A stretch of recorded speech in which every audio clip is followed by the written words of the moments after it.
Arab దేశాలకి ఏ గొడవలు లేవనుకోండి, peaceful గా ఉన్నారనుకోండి, అమెరికాతో ఏం అవసరం? అంతే కదా. కాబట్టి అమెరికాకి తన అవసరం ఉండాలంటే అక్కడ ఒక బ్యాడ్ బాయ్ ఉండాలి. ఇరాన్ అనేవాడు బ్యాడ్ బాయ్. వీడు ముస్లింలలోనే తన వర్గం కోసం అవతల వర్గాన్ని చంపుకు తింటాడు. ప్లస్ ఆ ఏరియాలో ఆధిపత్యం వీడికి కావాలి. ఈ సున్నీల మీద ఆధిపత్యం కావాలి.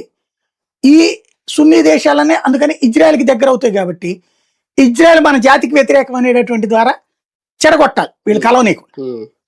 అందుకని ఇజ్రాయెల్ని నాశనం చేయడానికి ఒక అర్ధజన్ తీవ్రవాద సంస్థలు తయారు చేసి పెట్టాడు. శత్రువుకు శత్రుమిత్రు అయినట్టు వాళ్ళు పరోక్షంగా కలుపుకుంటున్నారు.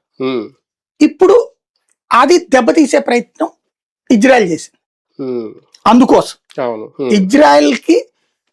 ఇజ్రాయెల్ ఆ సున్నీ దేశాలకు కావాలి, సున్నీ దేశాలకు ఇజ్రాయెల్ కావాలి, ప్రత్యక్షంగా కాకపోయినా పరోక్షంగానైనా. ఎందుకు?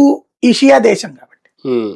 ఇంకోటి ఆ ఏరియా మొత్తం మీద బలమైన సైనిక దేశం ఇది ఒకటే, ఇరాన్ ఒక్కటే.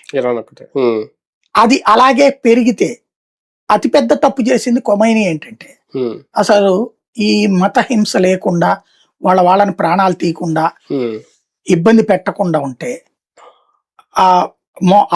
ఏది మోడర్నైజేషన్, లైక్ ఇప్పుడు సౌదీ అరేబియా, దుబాయ్ ఇవన్నీ మోడర్నైజేషన్ వైపుకి వెళ్తున్నాయి కదా, ఖతార్, బహ్రెయిన్ ఇవన్నీ కూడా ఆ టైప్ లోకి వెళ్ళుంటే